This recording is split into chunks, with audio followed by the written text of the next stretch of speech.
त्यासाठी स्वतःला तयार करायचं असतं. विवाह हा स्पर्धेचा विषयच नाही. उशिरा झालेले विवाह यशस्वी होतात. विवाहानंतर काय आहे? फसवणूक आहे, सौख्य आहे, घटस्फोटाचे योग आहेत. तुमची पिढी आहे ती खूप आव्हानं झेलते. आजच्या समाजातला हा अत्यंत मोठा प्रश्न झालेला आहे. पाळणा कधी हलणार? 25 वर्षापर्यंत शिक्षण, 28 पर्यंत करिअर होईपर्यंत लग्नाचा विषयच काढू नका. जेव्हा इच्छाशक्ती जागृत होते तेव्हा योग होतात. म्हणजे वेळ यावी लागते हे नक्की. सगळ्यात जास्त त्रास मुलींना होतो. पत्रिकेत तर आम्हाला एका मिनिटात दिसतं की फसवणुकीचे योग आहेत. हा जो तुम्ही उपाय सांगितला तो फक्त मुलींनीच करायचा?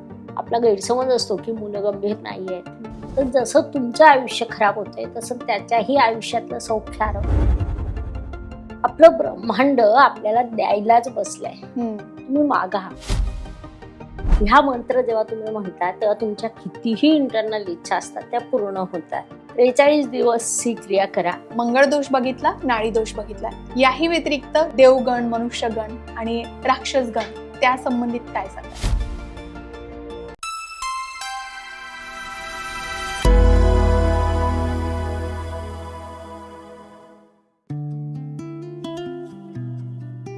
नमस्कार. लोकमत भक्तीच्या शंका समाधान या कार्यक्रमात मी शैला आपलं मनापासून स्वागत करते.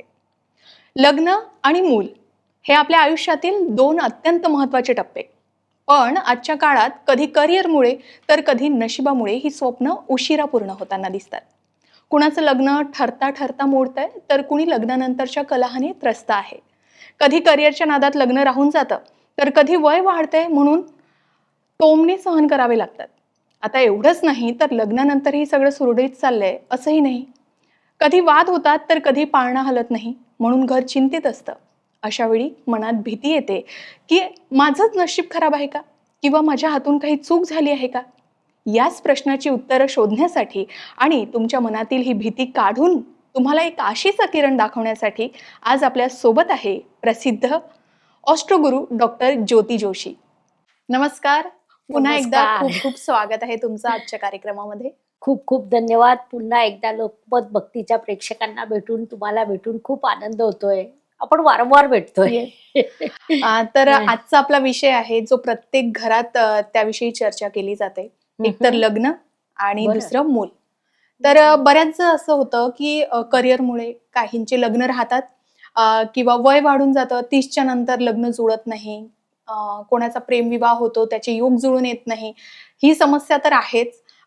तर त्यांना असं वाटतं की माझंच नशीब खराब आहे का, माझ्याच बाबतीत असं का होतं, किंवा बऱ्याचदा मूल होत नाही कारण लग्नानंतरही बऱ्याच समस्या येतात.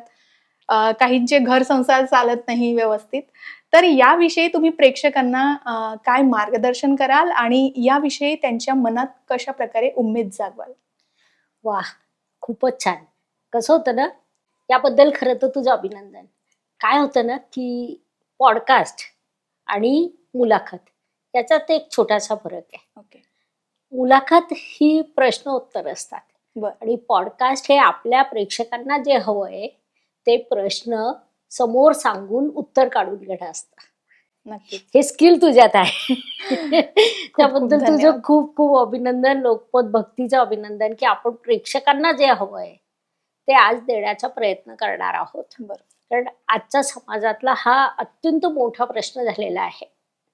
होतं काय ना की आजची जी लाईफस्टाईल आहे, 25 वर्षापर्यंत शिक्षण, बरोबर, 28 पर्यंत करिअर होईपर्यंत लग्नाचा विषयच काढू नका अशी एक भूमिका. बरोबर. आणि मग अचानक काय होतं, 30व्या वर्षी मैत्रिणीचं मित्राचं लग्न ठरतं, नातेवाईकांचं लग्न ठरतं आणि मग या प्रश्नाला सामोरं जावं लागतं. आणि असं होत नाही ना की एका दिवसात लगेचच लग्न ठरेल, कारण 28 पर्यंत तुम्ही त्या रचनेच्या बाहेर होतात. बरोबर. पालकांनी विचारलं तर बघू करू अशी उत्तरं मुलं देतात. याच्यात अजून एक बाब आहे. काय झालं ना की ही जी तुमची पिढी आहे ती खूप आव्हानं झेलते. म्हणजे आमच्यासाठी खूप सोपं होतं. 19-20 वर्षी आमचं लग्न होऊन गेलं, त्याला काही आम्हाला काळजी नव्हती. बरोबर. आणि आमची मानसिकता होती. एक असतं पत्रिकेमध्ये, जेव्हा इच्छाशक्ती जागृत होते तेव्हा योग होतात. आणि या व्यवस्थेमुळे काय झालं ना की 28-29 पर्यंत इच्छाच होत नाही. बर. जेव्हा करिअरमध्ये स्टेबल होतात तेव्हा इच्छा होते आणि मग त्यानंतर योग सुरू होतात. मग योग कसं असतं ना की विशिष्ट ग्रह म्हणजे विवाह सुखाचा कारक गुरु शुक्र, सप्तमेश, पंचमेश, राशी स्वामी यांचे जेव्हा महादशा दशा गोचरने एक सिक्वेन्स बसतो तेव्हा योग तयार होतो. बर. पण हे दोन्हीच्या बाबतीत घडतं, मुलांच्या आणि मुलींच्या? हो, मुलांची पण तीच सिस्टीम आहे. म्हणजे अलीकडे मुलं सुद्धा बोलतच नाही. कसं होतं ना, मुख्यतः हा जो प्रश्न निर्माण झालेला आहे की माझ्या विवाहाचं काय. म्हणजे 2-3 दिवसापूर्वीच रात्री 11 वाजता मेसेज आला, अच्छा. मॅडम माझं वय 30 झालंय, अजून लग्नाचे योग नाही का, माझ्यात काय कमी आहे. हा जो प्रश्न आहे ना, माझ्यात काय कमी आहे, बरं. तो सगळ्यात जास्त चुकीचा आहे. ओके. त्या मुलींना मी पहिल्यांदा सांगते, तू परिपूर्ण आहेस. हम्म. आणि इथे एक बाब अजून लक्षात घ्यावी लागते की यांना आपण सेम नाही म्हणू शकत. प्रत्येक मुलगी वेगळी, प्रत्येक मुलगा वेगळा, त्यांच्या प्रश्नाचं स्वरूप वेगळं, इच्छा वेगळ्या, अपेक्षा वेगळ्या. या सगळ्यांचा जेव्हा आपण विचार करतो, उपाय वेगळे आणि परिणाम देखील वेगळे. बरोबर. एक सांगू शकतो आपण त्यांना 100% की कधी कधी विशिष्ट ग्रहाचं विशिष्ट वय आहे. जसं शनिदेव 30 किंवा 36, बुध ग्रह 32. मग यांच्या अखत्यारीत जेव्हा लग्न होतात तेव्हा त्या वयातच ते होतील. तू चुकीची नाहीस, तुझे ग्रह चुकीचे नाहीत, ग्रहांची वेळ यावी लागते. बर. आपण नेहमी ऐकतो समय बडा बलवान. हम्म. तो जो समय असतो ना, तो येतो आपली इच्छाशक्ती जागृत झाल्याच्या नंतर येतो. अगोदर योग येतात जातात. हम्म. योग कन्वर्ट केव्हापर्यंत होणार नाही, जोपर्यंत इच्छाशक्ती येणार नाही. ओके. तुमची इच्छाशक्तीच जर वयाच्या 29व्या वर्षी नाही 28व्या वर्षी आली हम्म. तर त्याच्यानंतर विवाहाचा योग यायला 2-3 वर्ष लागतात. बर. आणि मग तोपर्यंत कॉन्फिडन्स टिकला पाहिजे, हम्म. स्वतःबद्दल नकारात्मक विचार करायला नको. बरोबर. आणि हे जे लग्नाचं वय वाढतंय ना, ते जर आपण सामाजिक दृष्ट्या जरी बघितलं, त्याला अजून एक बाब आहे. पूर्वी 20-25 वर्षात लग्न होत होतं. हो. मग जेव्हा 20व्या वर्षी लग्न व्हायचं तर एका शतकात 5 पिढ्या येत होत्या. हम्म. मग 25व्या वर्षी सुरू झालं, एका शतकात 4 पिढ्या. बर. आणि आता जेव्हा 30-32, 33-35 तर एका शतकात 3 तीन. पिढ्या. त्यामुळे पॉप्युलेशन प्रॉपर होत नाही, जनरेशन गॅप मोठी होत जाते. बरोबर. एकमेकांना समजून घ्यायला प्रश्न होतात. इथे आपली संस्कृती आणि परदेशी संस्कृती या दोघी एकमेकांना मिसमॅच होत आहेत. बर. कॉम्पिटिशन, स्पर्धा. विवाह हा स्पर्धेचा विषयच नाही. विवाह म्हणजे सहजीवन. दोघांनी एकत्रित सोबत प्रगती करणं, एकमेकांना सांभाळून घेत आधार देत प्रगती करणं. त्यामुळे हे सगळे सामाजिक प्रश्न आहे आणि त्या प्रश्नाचा सगळ्यात जास्त त्रास मुलींना होतो. मुलांचे पण जर लग्नाचे वय वाढले तर त्यांना एवढं त्रास होत नाही, कारण की लोक काय म्हणतील ह्या प्रश्नापासून ते थोडे तटस्थ असतात.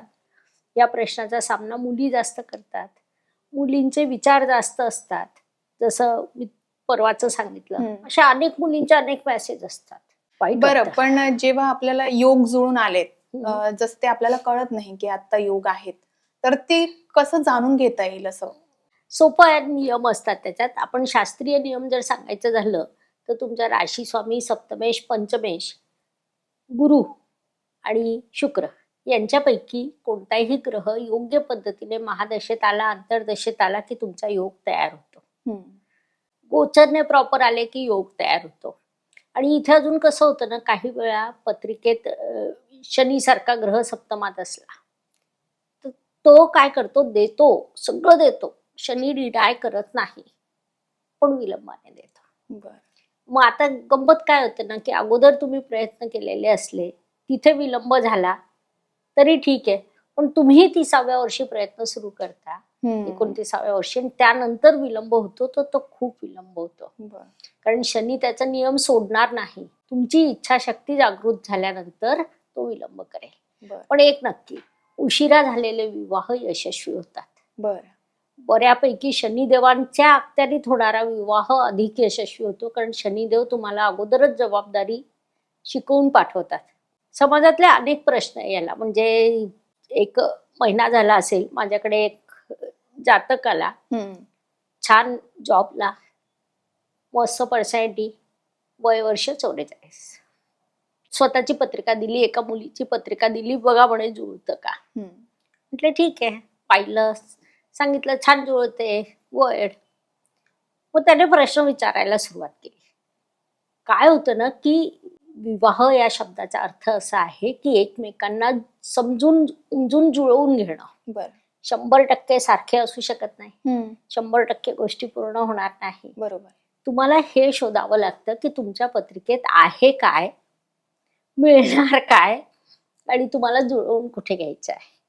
ती मानसिकता जेव्हा तुम्ही तयार करता तेव्हा विवाह घडून येतो. बर कारण शेवटी 100% मिळत नसतं. आणि तुम्ही जेव्हा या भूतलावर येतात, तुमच्या पत्रिकेत एक काही विभाग लिहिलेले असतात की तुम्हाला कोणत्या बाबतीत जुळवून घ्यायचं आहे. ओके. आपण साधं शेजारी जातो, 2 तासाला कुठे जातो, तर आपण किती तयारी करतो. बरोबर. लग्नासाठी जेव्हा आपण उभं राहतो तर मुलं मुली तयारीच करत नाही. म्हणजे लग्नाची पूर्वतयारी काय, तुम्ही शिक्षण घेता, पूर्वतयारी करता, बरोबर. करिअरसाठी करता, मग लग्नासाठी का नाही करत. लग्नासाठी स्वतःला तयार करायचं असतं, त्याच्या स्टेप्स असतात. म्हणजे आता आमच्याकडे जेव्हा येतात, करिअरचं थोडं स्टॅबिलिटी आली की येतात की आम्हाला आता लग्न करायचं आहे. अलीकडे यंग जनरेशन या शास्त्राला खूप मानायला लागली आहे. मग त्यांना आम्ही सांगतो तुम्ही तयारी काय केली. ओके. हो, घरचे पाहताय, मी पाहतोय, सो अँड सो. याला तयारी म्हणत नाही. तयारीमध्ये सगळ्यात पहिला विषय येतो स्वतःला ओळखा. अच्छा. मी काय आहे हा पहिला प्रश्न, मला काय हवंय हा दुसरा प्रश्न. हे 2 प्रश्न तुमची उत्तरं तुम्हीच शोधू शकता. राशी अलीकडे एवढं जास्त त्याचा प्रचार प्रसार झालेला आहे, अर्थात त्याला राशी चक्रकार पण आहेत कारणीभूत, की तुम्हाला ते सहज समजतं की तुम्ही काय आहात, तुम्हाला काय हवंय. बरोबर. तिसरा जो प्रश्न येतो की मला काय मिळणार आहे, मला कुठे ऍडजस्ट करून घ्यायचं आहे. त्यासाठी तुम्हाला थोडीशी ज्योतिषाची मदत घ्यावी लागते. ती मदत तुम्ही घ्या, समजून घ्या. म्हणजे याच्यातही उदाहरण सांगेल. एक अमेरिकेची मुलगी, वय वर्ष 32, पॅकेज काहीतरी 80-82 असं होतं तिला. सगळं काही मस्त. म्हणजे तिच्या घरच्यांचं तिचं मत असं होतं की ती जेव्हा म्हणेल ना लग्न करायचं तर महिन्याभरात तिचं लग्न ठरेल. अच्छा. दिसायला स्मार्ट, आवाज सुंदर, म्हणजे असं बोट ठेवायला जागा नाही असा एक आपण शब्द देतो ना, तसा प्रकार. आणि 2 वर्ष झाली तिचं काही लग्नच ठरत नाही. मग ती आली माझ्याकडे. मग तिला याच पद्धतीने आपण स्टेप बाय स्टेप स्वतःला ओळखणं, चा जोडीदार कसा असावा याचे नियम, त्याचे स्वप्न, तुम्हाला काय हवंय आणि तुमच्या पत्रिकेत काय. तर तिथे गंमत काय झाली ना, ती मुलगी होती धनुराशीची. तिला जो तिची एकंदरीत पत्रिकेतली रचना होती, सर्व ग्रहांची बैठक वगैरे, तिला जो जोडीदार हवा होता ना, तो असा डिग्निटी मेंटेन करणारा, मोजून मापून बोलणारा, ऍटिट्यूड मध्ये राहणारा असा हवा होता. आणि तिच्या पत्रिकेत जो जोडीदाराचं स्वरूप दिलेलं होतं ते असं छान हौशी मौजी गप्पिष्ट. अच्छा. मग व्हायचं काय ना की ही जेव्हा एखाद्या ठिकाणी अलीकडे पहिले भेटतात, बोलतात, कोणताही मुलगा भेटायला आला ना की तो त्याच्या उत्साहाने यायचा, भेटायचा, बोलायचा, आणि तो गेला की ही त्याला रिजेक्ट करायची. आणि जर वेगळा मुलगा आला तर कदाचित तो हिला रिजेक्ट करायचा आणि तो विषय काही पुढे जात नव्हता. मी तिला म्हंटल, बघ तुला ईश्वराने काय दिलंय. म्हटलं सगळंच दिलंय, ईश्वराने आपल्याला भरभरून दिलेलं आहे, पण ईश्वराची अशी इच्छा असते की काही गोष्टीत आपण जुळवून घ्यावं. म्हणे बर, काय जुळवून घेऊ. मग तिला सांगितलं, बघ तुझी ही जी आंतरिक इच्छा आहे ना की तुला जोडीदार असा हवा आहे, तर तो तसा मिळू शकत नाही, कारण तुझ्या पत्रिकेत तो योग नाही. कारण पत्रिकेत काही घटना असतात, प्रॉमिस असतं, काही घटना घडण्याची शक्यता निर्माण होत असते, तर ते तिच्या पत्रिकेतलं प्रॉमिस होतं. मग ती हसली थोडस, असं ठीक आहे, तिने ते स्वीकार केला. त्याच्यानंतर तिचं लग्न ठरलं 3 महिन्यातच. तिचे आई वडील खूप खुश झाले आणि मस्त आता आनंदी. तर हे सगळे विषय ना एवढे सोपे नाही आणि प्रत्येक गोष्ट वेगळी असते. आमच्या टेबलवर जेव्हा एखादा प्रश्न येतो, एखादी पत्रिका येते, तेव्हा आम्ही अगोदर माणूस वाचतो. त्यांच्या प्रश्नांच्या शब्दांमधून सुद्धा माणूस कळतो की त्याला नेमका प्रॉब्लेम काय आहे. बरोबर. मग पत्रिका पाहतो, मग पुढच्या स्टेप असतात. कारण आपलं शास्त्र हे मार्गदर्शक शास्त्र आहे. बरोबर. असं सगळं आहे. पण बऱ्याचदा असं होतं की जसं प्रेम विवाह व्यक्ती असते सोबत, होय. आवडीची व्यक्ती, आणि सर्व गोष्टी जुळून आलेल्या असं त्यांना वाटतं, पण कधी घरच्यांचा नकार येतो आणि नंतर मग अशा वेळी पत्रिका पाहणं गरजेचं आहे का? मग त्यालाही वेळ कारणीभूत आहे असं वाटतं, म्हणजे वेळ यावी लागते हे नक्की. नाही, आता प्रेम विवाह आणि आयोजित विवाह, आता जर माझा अनुभव विचारशील ना, तर अलीकडच्या काळात आई वडील हे फ्लेक्झिबल आहेत. बरोबर. किंबहुना अनेक आई वडिलांचं मत असतं की त्याने किंवा तिने स्वतः शोधलं तर उत्तम. ही स्थिती आहे. आणि आई वडिलांची इच्छा काय असते की आपला मुलगा मुलगी सुखी व्हावे, आनंदी राहावे, याच्या पलीकडे त्यांना काहीच अपेक्षित नाहीये. मग असं असताना एखाद वेळी असं घडतं की ते विरोध करतात. मुळात त्या घटनाच कमी घडतायत. मग ते जेव्हा विरोध करतात तेव्हा खरी जबाबदारी होते त्या मुलाची किंवा मुलीची, की ह्या प्रश्नाला आपण कसं हँडल करायचं आहे. आणि तिथे ज्योतिष मार्गदर्शन करतात. ओके. यावर तुम्ही काय उपाय सांगता? इथे ना काय असतं, सगळ्यात पहिले स्वतःला स्टेबल करा. त्याची आम्ही प्रोसेस लिहून देतो किंवा ते संस्कार देतो त्या मुलीला आणि मुलाला की तुला करायचं काय आहे. ओके. कारण आई वडील हे तुमचे आई वडील आहेत. तुमच्या सुखासाठी ते आहेत. त्याची प्रत्येक गोष्टीच्या मागे इच्छा एकच असते की माझं बाळ, माझी बालिका सुखी राहावी. बरोबर.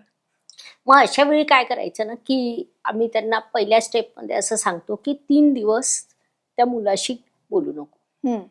साधारणपणे 25-30 दिवस सगळ्या प्रोसेसला आम्हाला लागतात. मग 3 दिवस बोलू नको, स्वतःला ओळख, तुला काय पाहिजे ते लिहून काढ. नंतर आई वडील हे विरोध करताय हा विषय विसरून जा. तू हे लक्षात घे की ते विरोध कोणत्या गोष्टीला करतायत. कधी कधी काय होतं ना, मुलं मुली तरुण जगाचा अनुभव कमी आणि फसतात. म्हणजे पत्रिका आम्ही पाहिली ना, तर पत्रिकेत तर आम्हाला एका मिनिटात दिसतं की फसवणुकीचे योग आहेत. दुनियादारी माहिती नसते, मग ते फसलेले असतात. हा विषय आपल्याला लक्षात ठेवावा लागतो. आम्ही त्या मुलीला सांगतो की तू सकाळी एक विशिष्ट जागी बसायचं, आसन टाकायचा, 3 दीर्घ श्वसन घ्यायचे आणि हा विचार करायचा, ईश्वराला प्रार्थना करायची. ईश्वर आणि ब्रह्मांड आपल्याला द्यायलाच बसलाय. ईश्वराला प्रार्थना करायची की माझ्यासाठी, माझ्या परिवारासाठी जे योग्य आहे ते होऊ दे. हे नाही की मला जे हवंय किंवा माझ्या आई वडिलांना जे हवंय ते होऊ दे असं नाही. कसं होतं ना की आपण मागताना कोणते शब्द वापरतो ते खूप महत्वाचे असतात. तर सगळ्यात पहिले ईश्वराला प्रार्थना ही करायची की माझ्यासाठी आणि माझ्या परिवारासाठी जे योग्य आहे ते होऊ दे. मग त्याच्यानंतर श्वास घ्यायचा, श्वास सोडायचा, ओम नमः शिवाय 3 वेळा म्हणायचं आणि हा विचार करायचा की माझी आई, माझे वडील माझ्यासाठी चांगले विचार करीत आहेत, मी त्यांच्यासाठी चांगले विचार करीत आहे. एक प्रवाह तयार होतो तुमच्यात आणि तुमच्या आई वडिलांच्या हृदयात, आणि माझे आई वडील जे काही करतील माझ्या सुखासाठी करतील. ईश्वर तेव्हा तू त्यांना सद्बुद्धी दे. हा, मग असं साधारणपणे 5-7 दिवस गेले की घरातलं वातावरण बदलतं. सुसंवाद तयार होतो. हट्टाग्रह करू नका, राग करू नका, आदळआपट करू नका. तुमच्या आयुष्याचा प्रश्न आहे आणि तुमच्यासाठी तुमचे आई वडील विचार करतायत. तिसऱ्या कोणत्याच व्यक्तीला तुमची पडली नाहीये की तुमचं काय होईल, तुम्हाला भविष्यात काय त्रास होईल. कोणतीच व्यक्ती तुमच्या मदतीला येणार नाही. शेवटी येणारे आई आणि वडील असतात. मग अशा वेळी घरातलं वातावरण हळूहळू बदलतं, त्यांचा सुसंवाद सुरू होतो. आणि मग तो सुसंवाद सुरू झाला की हिने मधल्या काळात ब्रेक दिलेला असतो आपण सांगितल्याप्रमाणे. मग तिला सांगायचं की तू आता असं विचार कर की पॉइंट सांग वडिलांना की किंवा आईला, तुम्हाला नेमका त्याची कोणती गोष्ट खटकते. मग तिथपर्यंत येता येता साधारण 7-8-10 दिवस लागतात. तिथपर्यंत पोहोचली, तिने पॉइंट लिहून काढले की या गोष्टी मुलाच्या आईला आवडत नाही, वॉट एव्हर, वडिलांना आवडत नाही. मग त्याच्यानंतर आम्ही तिला सांगतो, आता तुला हे पॉइंट मिळाले, तू आता काय कर, उद्या पुन्हा त्याच पद्धतीने बैस. आणि उद्या असं विचार कर की तुझं एक छानसं घर आहे, घरात तू आहे, तुझा जोडीदार आहे, तो असं वागला, तू ते सहन करू शकशील का? गंभीर आहे. कारण आई वडिलांनी काढलेले पॉइंट चुकीचे नसतात. बरोबर. 99%, आता 100% तर आपण कुठेच, पण आई वडील असतात ते. तर त्यांनी जे पॉइंट दिले, तू पॉइंट टू पॉइंट विचार कर. मुली ऐकतात आमचं, आणि मग त्यांच्या लक्षात येतं की ही गोष्ट आपण स्वीकार करू शकतो किंवा नाही. तिथे आपण ही भूमिका नाही घ्यायची की असंच स्वीकार कर, ते नाही. शेवटी आयुष्य तिचं आहे. बरोबर. ज्योतिष मार्गदर्शक आहे, आई वडील हे सपोर्टिव्ह आहे. पण आमचा अनुभव असा आहे की तेव्हा त्या मुलीला वाटायला लागतं की नाही मॅडम, मला वाटत होतं, पण ही गोष्ट मी कदाचित स्वीकारू शकणार नाही. मग एक असतं की लग्नापूर्वी तुम्ही 2 तास भेटता, 3 तास भेटता, लग्नानंतर 24 तास सोबत असतात. त्यावेळी ती घटना तुम्ही किती सहज घेऊ शकाल. आणि जेव्हा त्या मुलीला पिक्चर क्लिअर होतं की नाही, ती गोष्ट ज्या गोष्टीसाठी आपल्याला आई वडील विरोध करीत आहेत ती आपण नाही ऍडजस्ट करू शकणार, असं जर तिला वाटलं तर ती माघार घेते. आणि तिला असं वाटलं की हो, मी स्वीकार करू शकते, मग आम्ही तिला सांगतो की ठीक, मान्य, आता तू आई वडिलांसमोर बैस, त्यांना सांग, राग नाही, लोभ नाही, तुमचा कन्सर्न मला कळतोय, मी त्या प्रश्नावर विचार केलेला आहे आणि त्याच्या ह्या 3ही गोष्टी मला मान्य आहेत. मग तेव्हा आई वडीलही ऐकतात. कारण तोपर्यंत आदळ आपण थांबलेली असते. बरोबर. घरातलं वातावरण बदललेलं असतं, सगळ्यांना आपापला स्पेस मिळालेला असतो, निसर्गाने त्याचं कार्य केलेलं असतं. निसर्ग चुकत नाही, बरोबर, आपण चुकतो. हा जो तुम्ही उपाय सांगितला तो फक्त मुलींनीच करायचा? मुलाच्याही बाबतीत होऊ शकतं. मुलासाठी पण आई वडील विरोध करत नाही. तू आणशील त्या मुलीला, आम्ही आमची मुलगी म्हणून मान्य करू, ही आई वडिलांची आजची भूमिका आहे माझ्या अनुभवात तरी. की बोना माझ्याकडे येतात पत्रिका घेऊन, तेव्हा सांगतात तो शोधणार आहे का, शोधणार असेल तर छान, त्याने सुखाने जगावं. मग तो सुद्धा जेव्हा ह्याच प्रोसेसने जातात मुलं. आपला गैरसमज असतो की मुलं गंभीर नाही आहेत. माझं असं मत आहे की तुमची यंग जनरेशन प्रचंड गंभीर आहे, समजदार आहे. त्यांना फक्त असं संवाद पाहिजे, समजून घेणारं पाहिजे, मग ते समजून घेतात. आणि ह्याच प्रोसेसने गेल्यावर निर्णय येतो की त्या मुलीची ही सवय तुला मानवणार आहे का. आई वडिलांनी काढलेले पॉइंट असतातच, 3 पॉइंट असतात बरोबर. मग तो विचार करतो की आपल्याला हे चालणार आहे का. मग त्याचंही उत्तर हो किंवा नाही दोन्ही असू शकतं. त्यालाही हाच मार्ग सांगतो. म्हणजे लग्नानंतर दोघांनी सुखाने जगावं. लग्न हे 2 व्यक्तीचं नसतं, बरोबर, 2 कुटुंबाचं असतं, येणाऱ्या पुढच्या पिढीचं असतं, येणाऱ्या संततीचं असतं. ते एवढं सोपं नाहीये. बरोबर. तर त्या गांभीर्याने जेव्हा आपण मांडणी करतो तेव्हा ते सगळ्यांना कळतं आणि पुढचे वाटचाल उत्तम होते. आणि हेच कार्य ज्योतिषशास्त्राचं आहे. नक्कीच, याचा नक्कीच आपल्या प्रेक्षकांना लाभ होईलच. पण असं बऱ्याचदा होत असेल की प्रेम विवाहासाठी तुमच्याकडे कपल्स येत असतील, तर त्यांच्या कुंडलीमध्ये तो योग असतो का प्रेम विवाहाचा? होय, कसं आहे ना की हा खरं तर कुंडलीतील सगळ्यात सोपा अभ्यासासाठी विषय आहे.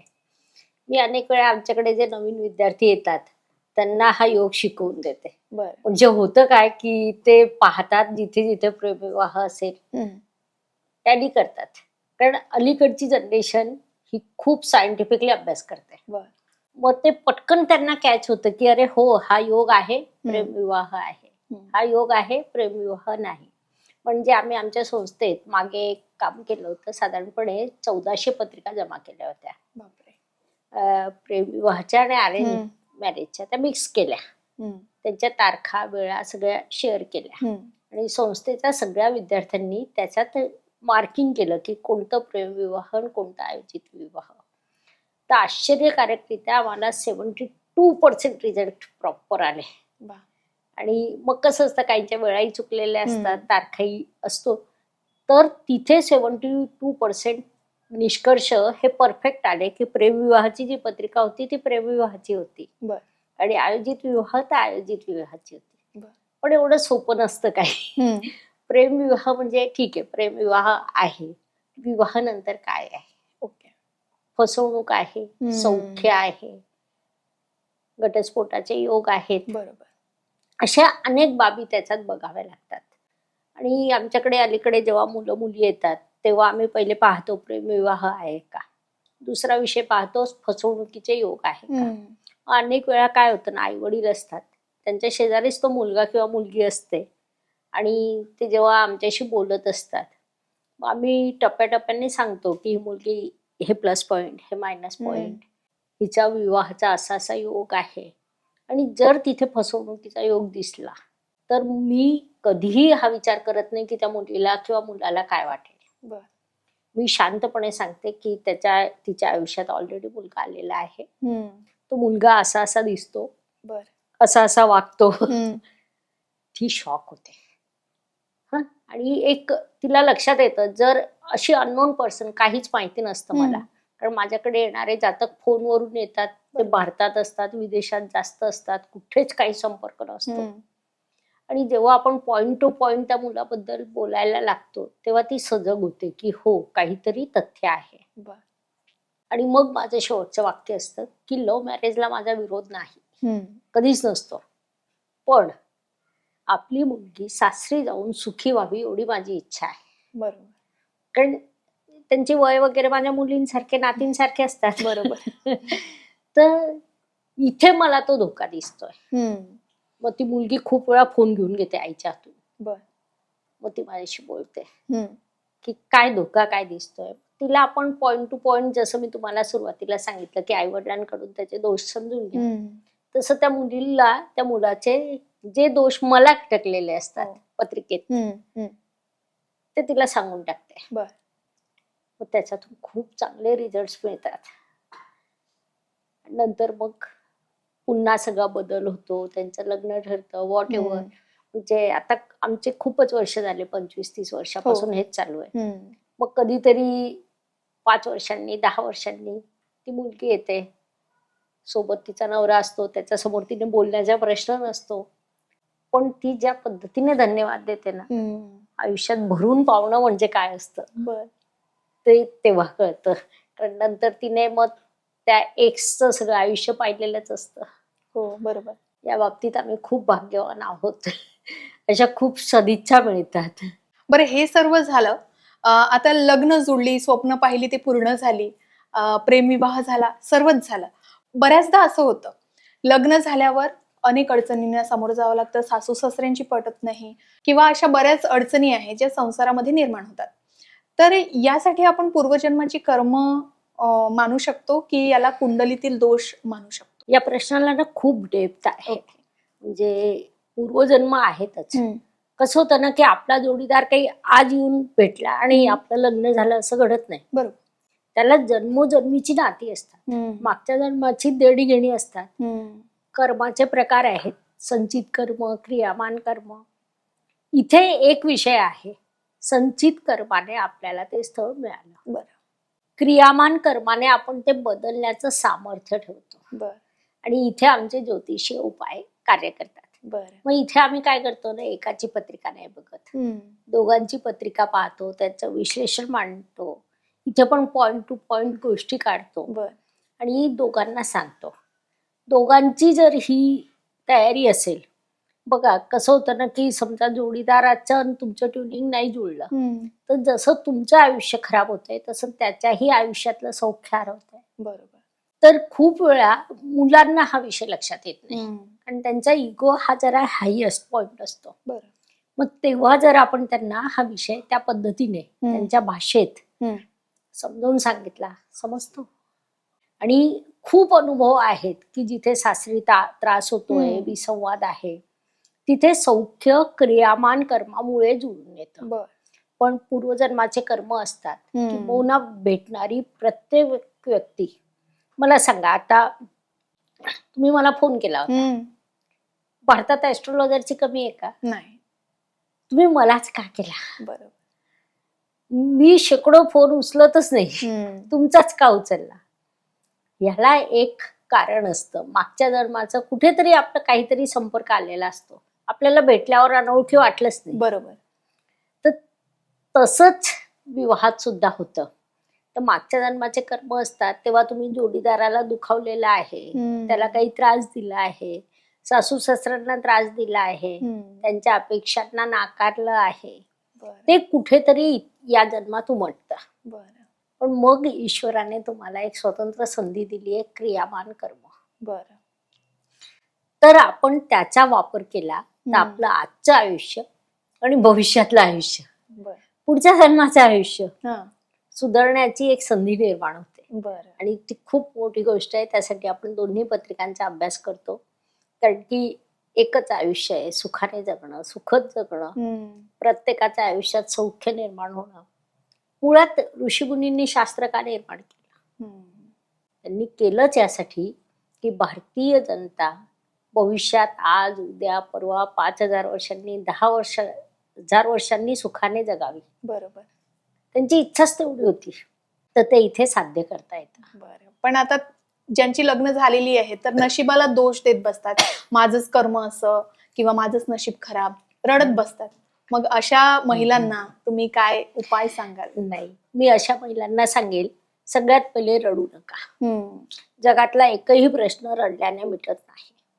संताप करू नका, संतापाने प्रश्न मिटत नाही. बरोबर. तुम्ही जी कृती करत आहात ती कृती परिणाम देईल का? बरोबर. तर रडू नका, संताप करू नका. आणि त्याच्यात काय झालेलं असतं ना, जी सहन करणारी महिला असते तिचा कॉन्फिडन्स डाऊन झालेला असतो, त्यामुळे ती दुखावलेली असते. तिला हे सांगायचं आहे की तू सहनही करू नको. सहन कर हे उत्तर असूच शकत नाही, कारण तिचं आयुष्य देखील तेवढंच महत्वाचं आहे. रडू नको, सहन करू नको, प्रश्नाला सामोरे जा.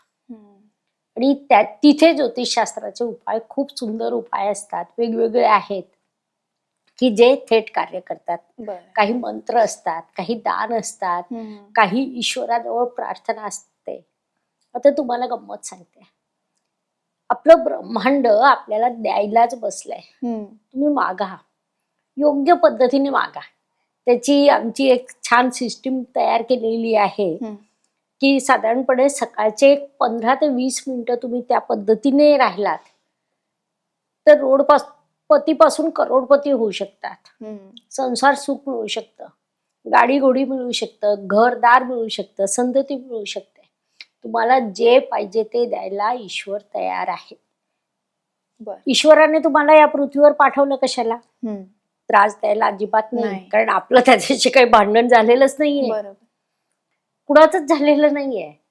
आपल्या सगळ्यांमध्ये पिंडी ते ब्रह्मांडी, ब्रह्मांडी ते पिंडी, आपल्या सगळ्यांमध्ये ईश्वरी आत्मा आहे. सूर्यदेव जेव्हा आपल्याला देतात दोन्ही हातांनी फक्त देतायत, रिटर्न मागताय का? तर फक्त तुम्ही केव्हा मागायचं, कसं मागायचं हे महत्वाचं. ते जर तुम्ही सुरू केलं तर तुमचे हे सगळे प्रश्न साईडला जातील. आणि आम्ही तो उपाय खूप सांगत असतो. म्हणजे इथे पण सांगू शकता तुम्ही, प्रेक्षकांच्या नक्कीच कामात येईल. कागद पेन घेऊन लिहावं लागेल. ठीक आहे, घ्या, प्रेक्षकांनी कागद पेन घ्यायला हरकत नाही, कागद पेन घ्या, खूप कठीण नाहीये. फक्त त्याचे जे नियम आहेत ते मी सगळे एक्सप्लेन करते, त्या पद्धतीने करा. आणि तुम्हाला काय काय अनुभव आले ते शैलाला लिहून पाठवा. नक्कीच. कारण की आयुष्य सुखद जगण्याचा हक्क आहे. आणि आपल्या प्रेक्षकांना जर आपण हे देऊ शकलो तर ती खूप मोठी गोष्ट होईल. प्रेक्षकांनी छानपैकी कागद पेन घ्यावं. ईश्वर, ब्रह्मांड, सृष्टी आपल्याला रोज सकाळी एक कोरा करकरीत चेक देत असते. त्या चेकवर त्याने ऑलरेडी सही केलेली असते. नवा दिवस म्हणजे नवा कोरा करकरीत चेक. मग त्या चेकवर तुम्ही काय लिहिता? अमाऊंट टाकतो आपण? नाही, हा ईश्वरी चेक आहे. मग इथे तुम्ही लिहिता, तिने असं केलं, काल सासूबाई असं बोलल्या, नवरा असं बोलला. ते सगळं चेकवर लिहिल्या जातं आणि दुसऱ्या दिवशी त्याच घटना घडतात. कारण सकाळचा पहिला क्षण हा आपल्याला ईश्वर देत असतो, तो चेक असतो. त्याच्यावर तुम्ही तुमचे स्वप्न लिहा, तुमच्या इच्छा लिहा, सकारात्मक लिहा. मग काय लिहायचं हे तुमच्यावर सोपवते. निबंध लिहू नका. एक निवड करा की तुम्हाला आयुष्यात प्रेफरन्सने काय हवंय. तुम्ही साधारणपणे 2 किंवा 3 इच्छा लिहायला हम्म. हरकत नाही. ते चेकवरती इच्छा लिहा. मग ते लिहून झालं ना, म्हणजे मनात विचार करा. कागद पेन घेऊन तिथे लिहिण्याची गरज नाही की मला काय काय पाहिजे. मग त्याच्यानंतर आपल्याला आपल्या संस्कारांमध्येच आपण शिकलेलो आहोत की दोन्ही हातांचं घर्षण करायचं, हात समोर धरायचं. कराग्रे वसते लक्ष्मी, करमध्ये सरस्वती, करमुळे तू गोविंद, आरोग्य धनसंपदा. चेहऱ्यावर फिरवायचं, श्वास घ्यायचा सोडायचा 3 वेळा श्वास, दीर्घ श्वास. दीर्घ श्वास म्हणजे 1 2 3 4 होल्ड, 1 2 3 4 5 6 सोडणं, पुन्हा होल्ड, पुन्हा 1 2 3 4. या पद्धतीने 3 दीर्घ श्वास घ्या. ओम नमः शिवाय म्हणा. मग तुमची नाडी तपासा. नाडी तपासणं म्हणजे काय, तर आपल्या ह्या 2 नाकपुड्या आहेत, त्यातली कोणती नाकपुडी सक्रिय आहे ते बघा. कधी उजवी असते, कधी डावी असते. उजवी सूर्यदेवाची नाडी, डावी चंद्रदेवांची नाडी. जी नाडी तुमची ऍक्टिव्ह असेल तेवढं फक्त लक्षात घ्या. मग भूमीकडे पाहून पलंगावरून उतरण्या अगोदर भूमीला नमस्कार करा. आपण तिच्यावर वावरत असतो. ती आईप्रमाणे आपल्याला दिवसभर जपत असते. बरोबर. आपण थँक्स म्हणण्याची पण ही पद्धत आहे. तिला नमस्कार करा. जी नाडी सुरू असेल तो पाय पहिले जमिनीवर ठेवा. पाय ठेवताना पुन्हा एकदा आपण चेकवर काय लिहिलंय ते आठवा. दुसरा पाय ठेवा. हे झालं. याला 2-3 मिनिटं काहीतरी लागले असतील. मग तुमचं प्राथमिक जे सकाळचं असतं ते सगळं होऊन जाऊ द्या, त्याला काही इश्यू नाही. ते झालं की एक विशिष्ट जागा, शक्यतोवर तुमच्या देवघरात, देवासमोर आसन, एक छोटा तांब्या, त्याच्यात पाणी, गाईच्या तुपाचा छोटासा दिवा आणि अगरबत्ती किंवा धूप ऐच्छिक. बरं. एवढी तयारी करून बसा. मग एवढी तयारी करून बसलं की पहिले एक असतं, पाणी मध्ये सगळ्यात जास्त ऍब्सॉर्ब करण्याची तयारी असते. बरोबर. म्हणजे पाण्यात कोणतीही गोष्ट पटकन उमटते आणि ती आपल्यात मुरते. बरोबर. तर तसं बसलं आपण की देवाला नमस्कार करायचा. काही मंत्र जे आपले रुटीन असतील ते म्हणा. गायत्री मंत्र आहे, महामृत्युंजय मंत्र आहे, किंवा तुमची डेली जी काही साधना असेल ती तुम्ही करा किंवा नका करू, तो काही इश्यू नाही. पण गायत्री मंत्र, महामृत्युंजय मंत्र हे म्हणणं, तुमच्या राशी स्वामीचा, पंचमेशाचा, सप्तमेशाचा आणि भाग्येशाचा मंत्र सोबत महादशानाथ, एवढे अगदी सोपे सोपे मंत्र असतात. ते मंत्र म्हणा. त्याच्यानंतर पाणी असं चारही बाजूने शिंपडून घ्या, डोळ्यांना लावा, हात जोडा आणि मग देवाला काय पाहिजे ते बघा. देवा मला सुखी ठेव, माझ्यासाठी जे चांगलं असेल ते मला दे. आता जर तुम्ही सकाळी घर लिहिलं असेल तर आता इथे पुन्हा घर नका लिहू, फ्लॅट नका लिहू. कारण तुम्ही जर फ्लॅट लिहिला तर तुम्ही काय लिहाल, 2 रूम किचन. ईश्वराला जर 3 रूम किचन द्यायचं असलं तर बरोबर. माझ्यासाठी जे चांगलं असेल ते मला दे, ईश्वर तुम्हाला देतो. अशा पद्धतीने देवाची प्रार्थना करायची, गुरुची प्रार्थना करायची की रक्षा कर, रक्षा कर. छोटे छोटे मंत्र असतात. एक शाबर मंत्र आहे, हात पसारू मुख मलू काची मछली लावू. हात पसारू मुख मलू काची मछली लावू, 8 प्रहर 64 घडी जगमोहन घर जाऊ. सोपा मंत्र आहे.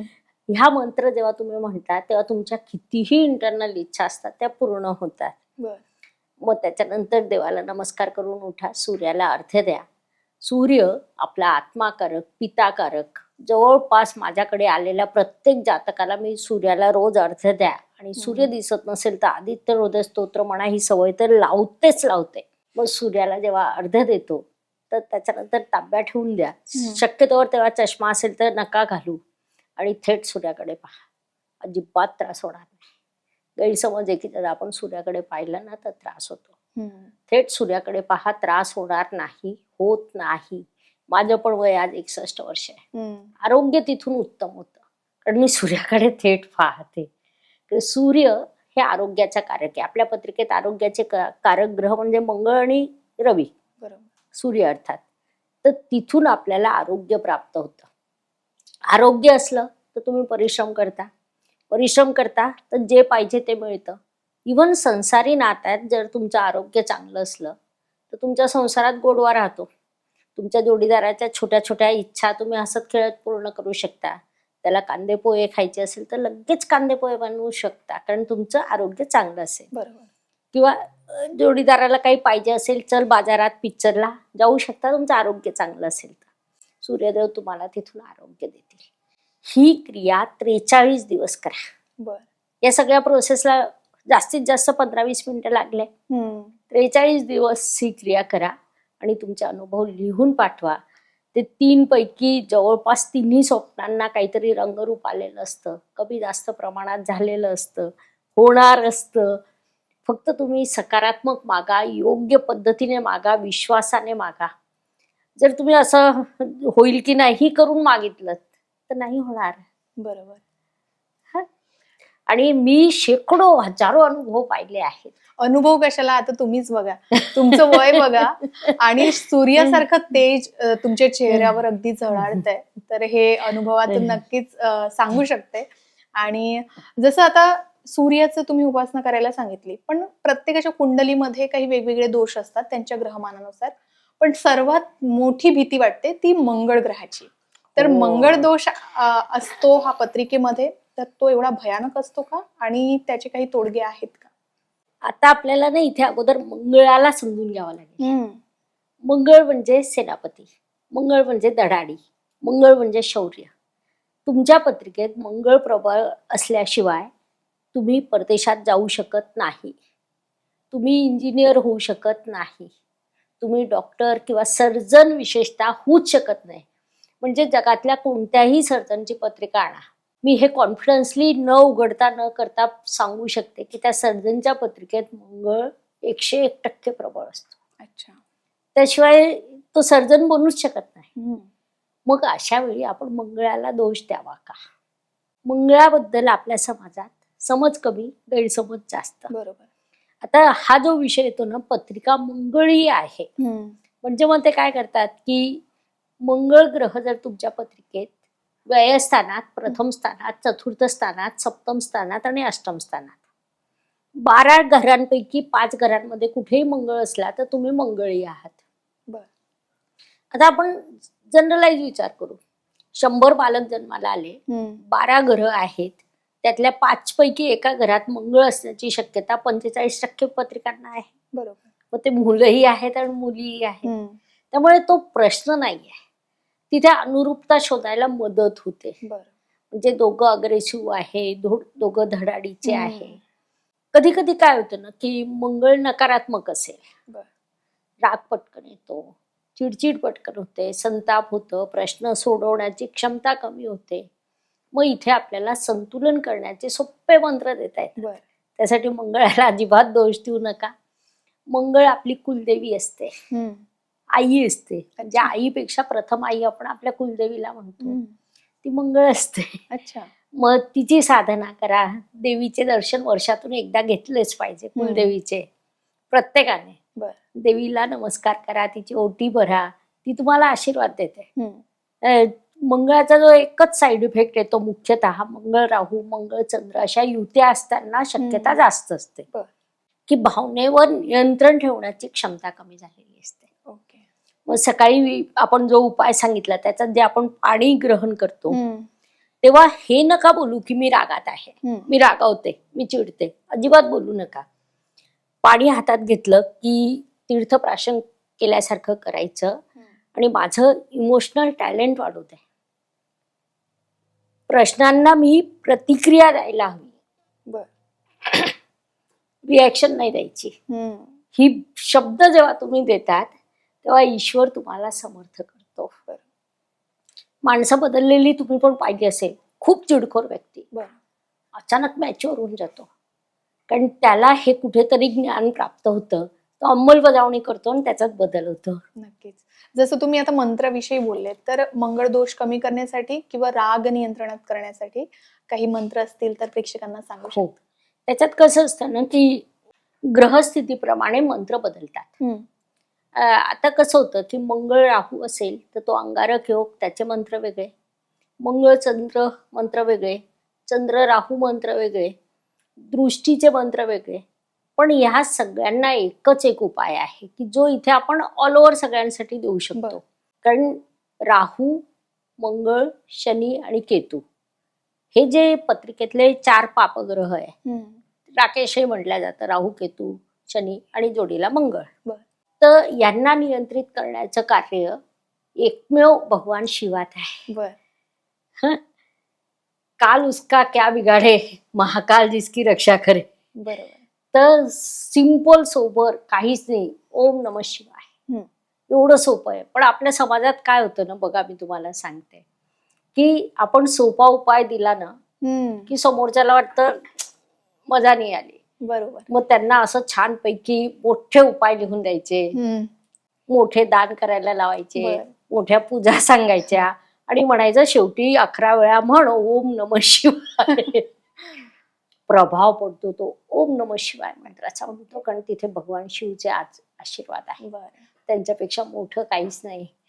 आणि तेच सांगते मी, आपल्याला कुठेच काहीच जायची गरज नाही. ब्रह्मांड आपल्याला 4ही हातांनी द्यायला बसलेला आहे. सोपे सुटसुटीत उपाय करा, थेट त्यांच्यापर्यंत पोहोचा. मागू नका शेजाऱ्याला, पाजाऱ्याला, नवऱ्याला, वडिलांना, काकांना, मामांना, कुणाला काही मागू नका. मागायचं कुणाला? ईश्वराला. ईश्वर देतोय आपल्याला. नक्कीच. तर जसं तुम्ही हा मंत्र सांगितला, पंचाक्षरी शिवमंत्र ओम नमः शिवाय, तर हा आपण कधीही म्हणू शकतो का आणि तो दिवसातून किती वेळा जप करावा?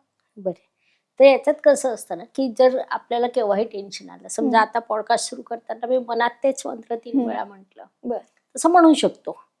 पण आपण एक शिस्त असते किंवा आपण जेव्हा साधना करतो त्याचे नियम असतात, किंवा सकाळी जे साधनेला बसणार आहोत त्याच्यात ते म्हटलं तर जास्त प्रभावी. आणि मग एरवी आपण असं जर म्हटलं तर कमी प्रभावी. पण असं एक आपणच सुचिता पाळतो आणि ती सुचिता जर बिघडवली तर आपलं मनच आपल्याला खातं. आणि ते मी शिकवण्याची गरज नाही. अजून तरी आज तरी भारतीय संस्कृतीतील प्रत्येक भारतीय व्यक्तीला तेवढी सुचिता कळते. नक्कीच. तर आता जसं आपण मंगळ दोषाविषयी बोललो, तर विवाहामध्ये नाडी दोष सुद्धा असतो. तर याविषयी काय सांगाल आणि त्याचे काही उपाय आहेत का? नाडी दोषचे वेगवेगळे प्रकार आहेत. कसं होतं ना, नाडी दोष सरलाट वाईट असं नाही. नाडी एकच असेल, नक्षत्र जर भिन्न असेल तर विवाहात पुढे जायला हरकत नाही. नाडी दोषामुळे काय होतं ना, मी तुम्हाला शास्त्रीय कारण सांगते. समजा दोघांची आद्य नाडी आहे, दोघांची वात प्रकृती असते, दोघं सोबत आजारी पडतात आणि वैविध्य असेल तर अट्रॅक्शन असतं. म्हणजे हा प्रकार मी वेगळा सांगते. जर साम्य असेल तर अट्रॅक्शन हळूहळू नैसर्गिक कमी होतं. विविधतेत ओढ असते, ती ओढ एक नाडी असताना हळूहळू कमी होते. त्याच्यात संततीचे प्रॉब्लेम निर्माण होतात. परंतु नाडी एकच असेल, नक्षत्र भिन्न असेल तर विवाहाला हरकत नाही, यातला कोणताच प्रश्न येत नाही. पण कसं होतं ना, आपल्या समाजात लोक पळवाट लवकर काढतात. मग लोकांनी काय सुरू केलं की ठीक आहे, नक्षत्र एकच आहे, नाडी पण एकच आहे, मग आता काय, तर एका नक्षत्रात 4 चरण असतात. मग आम्हाला विचारतात आमचं चरण वेगळं आहे, चालेल का? नाही चालत.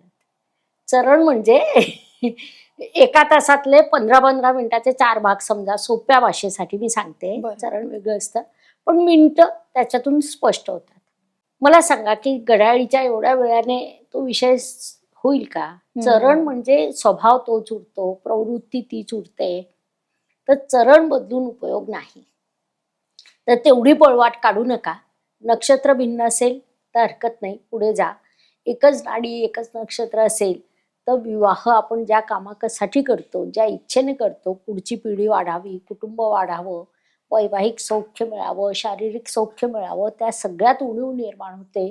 आणि म्हणून शास्त्र एक नाडीला विरोध करतं. तर आपण मंगळ दोष बघितला, नाडी दोष बघितला, याही व्यतिरिक्त गणाचाही तेवढाच फरक पडतो. तर देवगण, मनुष्यगण आणि राक्षसगण अशी वेगवेगळी लोक असतात. तर एकमेकांशी विवाह जोडू शकतो का आणि त्या संबंधित काय सांगाल? अच्छा, खूप छान शैला, तू स्वतः अभ्यास केलेला दिसतोय मला शास्त्राचा. कसं हे सर्व प्रश्न जे आहे ना ते आपल्या कमेंट्स मधूनच आलेले आहेत. सो मी त्यांना प्रेक्षकांना सुद्धा सांगितलंय की त्यांनी जास्तीत जास्त कमेंट करावे आणि नंतर आपला जो पुढचा भाग असेल त्यांच्या कमेंट नुसारच ठरणार आहे आणि त्यांच्या शंकांचं समाधान सुद्धा होणार आहे. होय, वास्तूवरही भरपूर प्रश्न आले प्रेक्षकांचे, आपण तेही घेऊ. बरं ठीक आहे. आता देवगण. कसं असतं ना, देवगण, मनुष्यगण आणि राक्षसगण हा एक स्वभावाचा प्रकार दाखवतो. देवगणाची जी व्यक्ती असते तिचा स्वभाव असा असतो की ठीक आहे, त्याने केलं का माफ केलं, तुझं कर्म तुझ्याजवळ. मनुष्यगण असतो ना, तर त्याने एक ठोसा दिला तर हा पण एक ठोसा देईल. आणि राक्षसगण असला ना की तो मी बदला घेईल, ठोकून काढेल. बरं.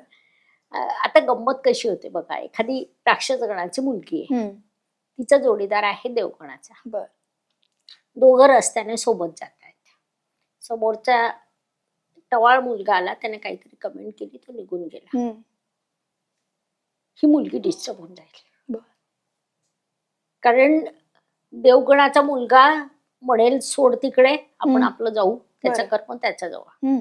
आणि हिच्या दृष्टीने जर हिचं कोणी नाव घेतलंय तर हिच्या नवऱ्याने पहिले त्याचा एक कानाखाली दिलीच पाहिजे. बर.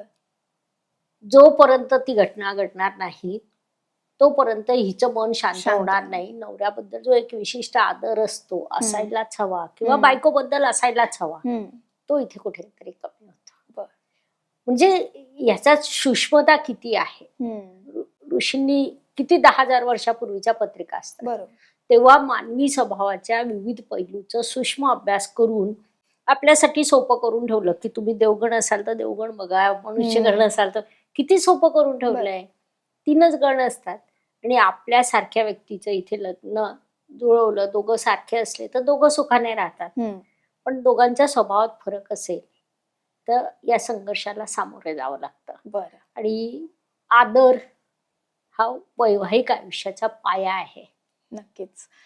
याच पद्धतीने आपण जेव्हा बघतो की लग्न झाल्या झाल्या 1 वर्षाच्या आतच घटस्फोटाकडे वळतात, तर याचा परिणाम कुठे ना कुठे मुलीवर तर होतोच, शिवाय मुलावर पण होतो आणि घरच्यांवर पण. मग या संबंधित काही उपाय असतील यातून बाहेर निघण्याचं किंवा ते टिकवून ठेवण्याचं, तर ते सुद्धा सांगू शकता. या प्रश्नाने ना आज समाजात रौद्र रूप धारण केलं. पण सगळ्यात प्लस पॉइंट असा आहे की या प्रश्नावर उपाय म्हणून ज्योतिषशास्त्रात जे उपाय आहे, गेल्या काही वर्षात शेकडोने घटस्फोटाच्या केसेस सुंदर आयुष्याकडे वळले आहेत. की दोघं एकमेकांना समजून उमजून छान जगायला लागले, संसार सुख त्यांचा उत्तम झाला. कसं असतं ना की गाडीची चाकं गिअर एकमेकांमध्ये अटकल्या की कसा आवाज येतो, कडकड कडकड कडकड. जेव्हा नवरा बायको दोघं नवीन आहेत तर ते एकमेकांना समजून घेऊ शकत नाही खूप वेळा. अशी जेव्हा आमच्याकडे केस येते, आम्ही सगळ्यात अगोदर दोन्ही पत्रिका घेतो. कारण इथे प्रश्न एका पत्रिकेचा नाही किंवा एकेरी उत्तर देणंही योग्य नाही. मग तिथे पहिले प्रश्नापर्यंत पोहोचायचा. म्हणजे ही शक्यता 80% असते की गिअर एकमेकांमध्ये अटकतायत. समज गैरसमज. ते सेट केलं, दोघांचा इगोस त्यांनी सोडला, समजूतदारीने वागले. कारण हे 2 कुटुंब जोडलेले असतात. तर छानपैकी सुरळीत संसार होतो. कधी वास्तू छोटे मोठे दोष असले तर ते सरकवता येतात किंवा इतर काही छोटे उपाय करता येतात. पण कधीतरी काय असतं ना की या प्रश्नाला आपण असं सोडून नाही देऊ शकत. कधी त्याच्यात एक जण छळ करत असतो, एक जण सहन करत असतो. मग तिथे घटना वेगळी होते, मग तिथे उपाय वेगळे होतात. म्हणून आम्ही थेट उपाय कधीच करत नाही. आम्ही थेट कधीच सांगत नाही घ्या जुळवून किंवा सहन करा. किंवा विवाह महत्वपूर्ण आहे, पवित्र आहे. कुटुंब व्यवस्था ही भारतीय संस्कृतीची सगळ्यात मोठी ताकद आहे. पण तरी सुद्धा एका मुलीचं आयुष्य हे तेवढंच महत्वाचं आहे. तिने सुखाने जगणं तेवढंच महत्वाचं आहे. म्हणून कोणत्याच ज्योतिषाने त्यांना नियम सांगू नये. मार्गदर्शन करावं की हे असं करू शकता. निर्णय हा त्यांचाच असतो. तर अशा पद्धतीने जर पहिल्या वर्षी दुसऱ्या वर्षी विसंवाद होत असले, गैरसमज असले तर ते सरकवता येतात, समजून घेता येतात. पत्रिकात त्यांचे स्वरूप दिसतं. पत्रिकेत स्वरूप दिसलं की कारणं सापडतात. कारणं सापडली, आपण त्यांना ती सांगितली. खूप वेळा त्यांना समजलेलंच नसतं. म्हणजे एक हास्यास्पद अगदी इतकी बारीक गोष्ट ना, नवरा बायको लग्न झालं, प्रेमविवाह, लग्नानंतर 2 जण चालले. मग चालता चालता त्या मुलीने त्या एका विशिष्ट याच्याकडे पाहिलं, काहीतरी छान असेल काय असेल माहिती नाही, मला आठवतही नाही आता घटना. इथे ना छान मिळतं हम्म. खाण्यापिण्याची वस्तू फक्त. बर. मग तो मुलगा म्हणाला हू अरे वा आणि चालला पुढे. हम्म. त्यांच्यात प्रचंड दुरावा झाला. अच्छा. मग दोघांनी एकमेकांशी बोलणं टाळलं, भांडण वाढत गेलं. भांडणाचं कारण कळेना. घरी येऊन त्या मुलीने आदळआपट सुरू केली. मुलांना कळेना की प्रॉब्लेम काय झाला, मी काय चुकलो, मी तर हिला फिरवून आणलं. दोघं आपापल्या जागी बरोबर होते. बरोबर. मग इथे आपल्याला पत्रिका दाखवते.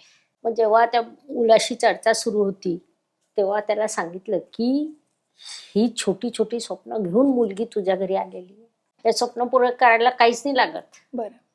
त्या मुलीला सांगितलं की मुलं असतात ना, त्यांची अशी समज जरा कमी असते. अच्छा. खरंच कमी असते. तर त्यांना असं मोगम बोलून नाही चालत, त्यांना थेट बोलत जा. हा. त्यांच्यातील विसंवाद कमी झाला. केवढा छोटा प्रश्न होता की त्याचे केवढं स्वरूप आलं होतं. तर हे समज गैरसमज असतात. बरं. त्या पत्रिकेत दिसतात. मग आपण त्यांना योग्य गायडन्स दिलं, रस्ता दाखवला की दोघं सुखाने जगायला लागतात.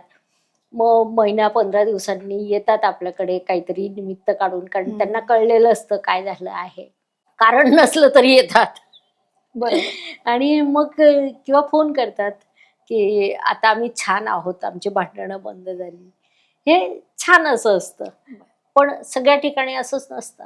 काही बरोबर. ठिकाणी जिथे गांभीर्य असतं तिथे आपल्याला वेगळ्या दिशेने जावं लागतं. बरं. याच प्रश्नाला अनुसरून पुढचा प्रश्न आहे की ज्या पद्धतीने विवाह होतात, काहींच्या बाबतीत खूप भरभराट होते. मुलगी घरात आली तर पैसाच पैसा येतो आणि प्रगतीच प्रगती होते. पण काहींच्या बाबतीत हे उलट असतं. आर्थिक अडचणींना सामोरं जावं लागतं. अनेक प्रकारच्या अडचणी येत असतात. तर हे सर्व आधीच पत्रिकेत दिसतं की याला आणखी काही वेगळं कारण असू शकतं आणि त्यावर काय उपाय तुम्ही सांगू शकता? हा प्रश्न ना खूप गंभीर आहे. बघा, लक्ष्मीच्या पावलाने येतं ही आपली बोलीभाषा झाली. बरोबर. तिच्या आल्याने आमच्याकडे नुकसान झालं अशी जेव्हा भाषा येते तेव्हा त्याचे दुष्प्रभाव हे खूप मोठे असतात. कारण तो वाक्य तेवढंच नसतं.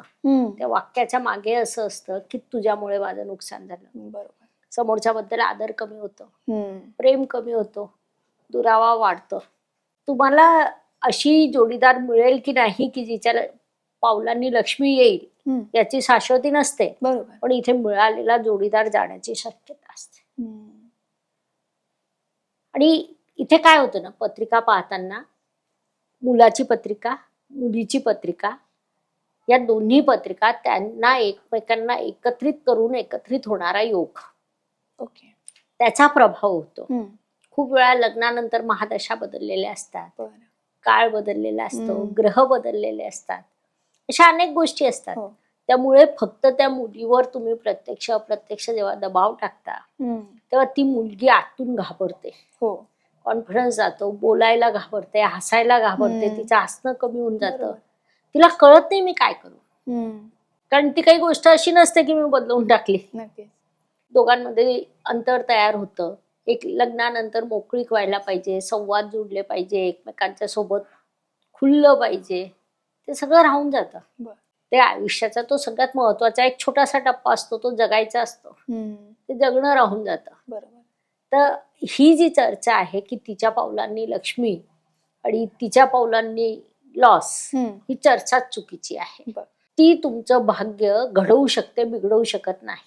बरं. तिच्या पावलांनी सकारात्मकता येऊ शकते, वातावरण आनंदी होऊ शकतं, पण तुमचं नशीब हे तुमचंच आहे. त्याला तिसरी व्यक्ती तुमचं नशीब बिघडवूच शकत नाही. तो ईश्वराचा नियम. पण ते तुम्ही लिहून आणलंय, ते तुमचं जन्मोजन्मीचे कर्म आहे. बरोबर. त्याचे प्रभाव आहे, ते तुम्हाला भेटणार आहे. तर ही भाषा चुकीची आहे. बरं. आता विवाहानंतर अतिशय संवेदनशील विषयाकडे आपण वळतोय, संतती सुख. तर विवाहानंतर सर्वात महत्वाची गोष्ट सर्वांनाच विचारली जाते की पाळणा कधी हलणार. हा प्रश्न सर्वांचाच असतो. पण बऱ्याचदा असं होतं की खूप वर्ष लागतात संतान प्राप्तीसाठी. तर हे संतान योग जे आहे ते कुंडलीमध्ये कसे ओळखता आणि यावर तुम्ही काय मार्गदर्शन कराल? याला सुद्धा ना एक आपली आयुष्याची प्रक्रिया जी बिघडलेली आहे तिथून प्रश्नाची खरी सुरुवात होते.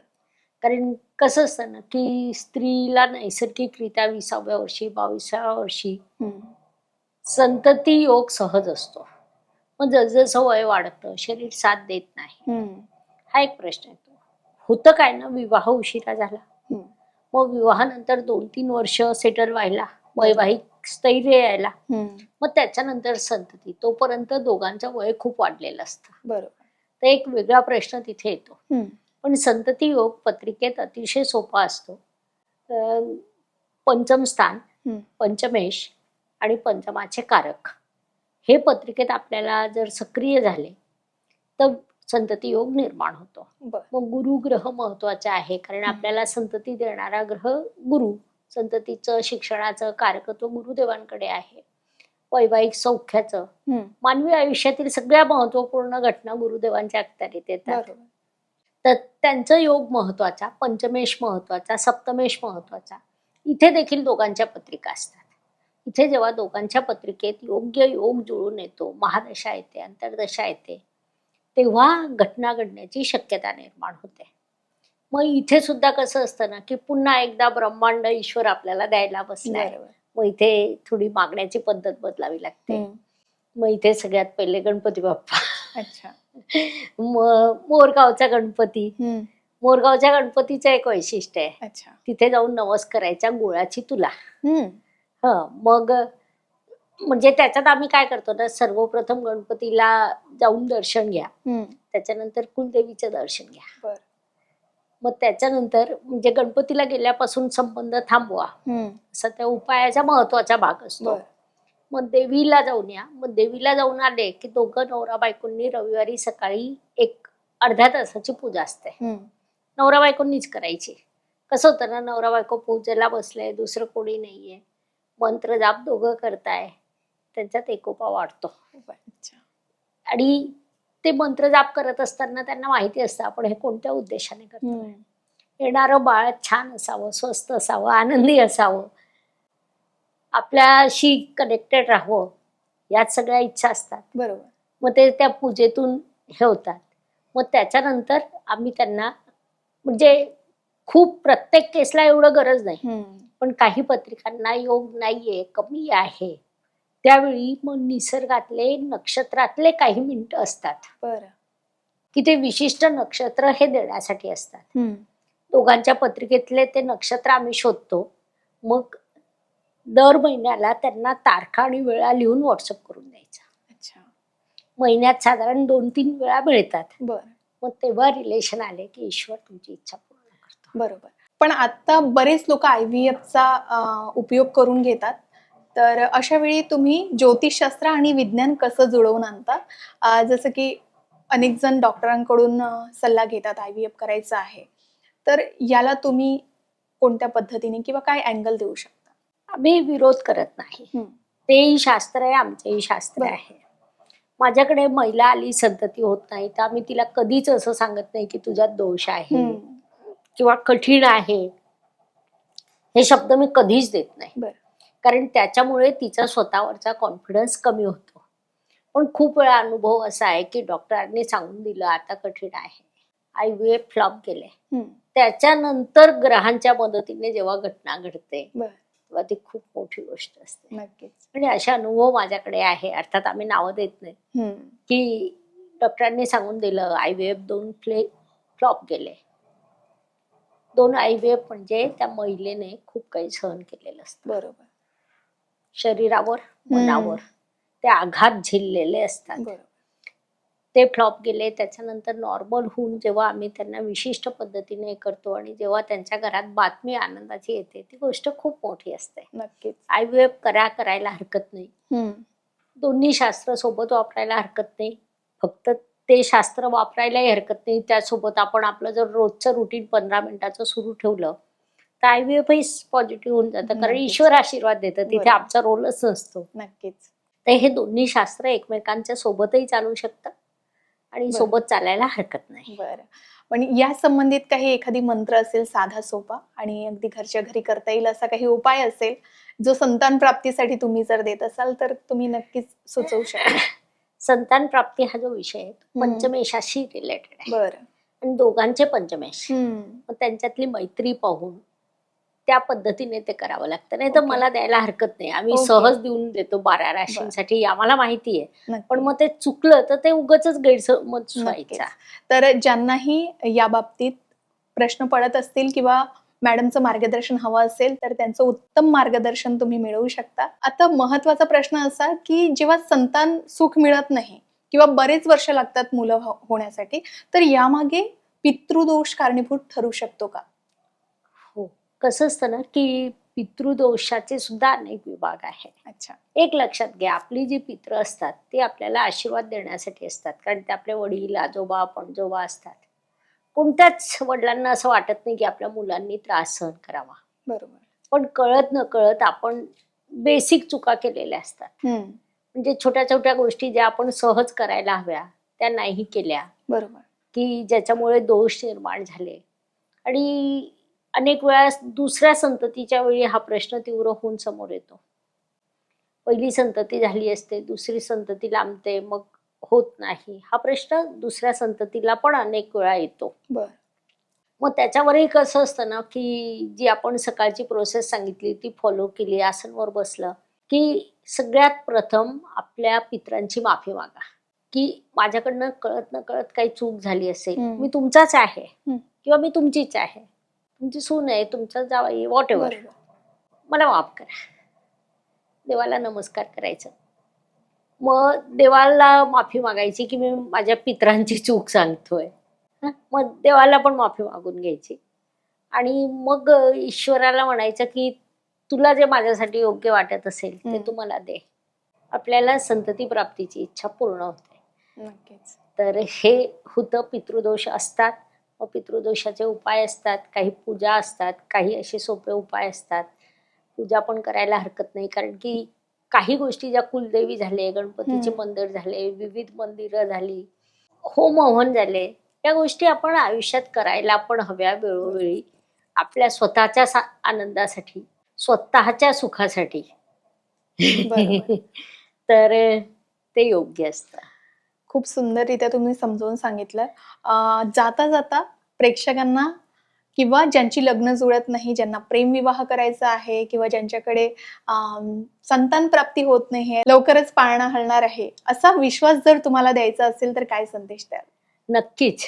बघा, मी तुम्हाला आजच्या पॉडकास्टमध्ये शैलाने जे प्रश्न विचारले आणि ज्या पद्धतीने मांडणी केली तर मलाही आश्चर्य वाटलं. पण तुम्हाला जे काही सांगितलं ते बेसिक असं गुप्त नियम सांगून टाकले असं समजा तुम्ही, की या शास्त्राचे हे मूलभूत नियम आहे. हे तत्व तुमच्या हातात दिलं. ब्रह्मांडाला तुम्हाला काय पाहिजे ते मागा, ईश्वर तुम्हाला देणार आहे. त्या पद्धतीने मागा. 15 मिनिटं मागा. तुम्हाला संतती प्राप्ती हवी असेल, विवाह हवा असेल, संसार सुख हवा असेल, सासू सोबत गोड नातं करून हवं असेल, शिक्षण हवं असेल, तुमच्या संततीचं यश हवं असेल, पैसा हवा असेल, गाडी हवी असेल, बंगला हवा असेल, तुम्हाला जे पाहिजे ते मागा. त्या पद्धतीने मागा, ईश्वर तुम्हाला देणार आहे. आणि ते मिळालं की शैलाला धन्यवाद द्या. नक्कीच. तर खूप सुंदर असं मार्गदर्शन तुम्ही केलेलं आहे आणि मला असं वाटतं की कमेंटमध्ये जे काही प्रश्न विचारले होते त्यांचं बेसिक नॉलेज किंवा बेसिक उत्तर आणि प्रेक्षकांच्या शंकांचं समाधान झालं असेल अशी खात्री आहे. नक्कीच खूप सुंदर आणि उत्तम मार्गदर्शन तुम्ही केलेलं आहे, त्याच्यासाठी खूप खूप धन्यवाद. खूप खूप धन्यवाद. मला पण इथे खूप आवडतं, तुमच्याशी गप्पा मारायला आवडतात, प्रेक्षकांशी बोलायला आवडतं. तुमचेही तेवढेच धन्यवाद. तर मंडळी, आज मॅडमशी बोलून एक गोष्ट मनाला पटली की ग्रहतारे, राशी भविष्य हे फक्त आपल्याला दिशा दाखवण्यासाठी असतात, घाबरवण्यासाठी नाही. तुमचं लग्न उशिरा होणं असो किंवा मुलांच्या बाबतीत येणाऱ्या अडचणी, हा फक्त एक काळ आहे, तुमचं संपूर्ण आयुष्य नाही. ज्यांचे लग्न जुळत नाही किंवा ज्यांच्या घरात पाळणा रिकामा आहे त्यांना एवढंच सांगेन की विश्वास ठेवा, थोडा धीर धरा, योग्य वेळी योग्य गोष्टी नक्कीच घडतील. आणि आज मॅडमनी सांगितलेले छोटे छोटे उपाय तुम्हाला नक्कीच उमेद देतील. तर आजच्या विषयामुळे तुमच्या मनातल्या शंकांचं नक्कीच समाधान झालं असेल अशी मला खात्री आहे. आमचे पुढचे विषय हे बऱ्याचदा तुमच्या कमेंट्सवरून ठरत असतात. मागील भागात तुम्ही विचारलेल्या प्रश्नांमुळेच आज आपण विवाह आणि संतती या विषयावर सविस्तर बोलू शकलो. त्यामुळे तुमच्याही मनात असेच काही प्रश्न असतील तर कमेंट्समध्ये नक्की विचारा. तुमच्या शंकांचं समाधान करण्याचा आमचा हा प्रामाणिक प्रयत्न असेल. जर एकाच विषयावर जास्तीत जास्त प्रश्न आले तर आम्हालाही समजतं की आपल्याला नेमकं कशावर मार्गदर्शन हवं आहे. त्यामुळे कमेंट करायला विसरू नका. आजच्या भागात इथेच थांबूया. पुन्हा भेटू अशाच एका सकारात्मक विषयासोबत. तोपर्यंत आनंदी राहा आणि स्वतःवर विश्वास ठेवा. पाहत रहा लोकमत भक्ती. नमस्कार.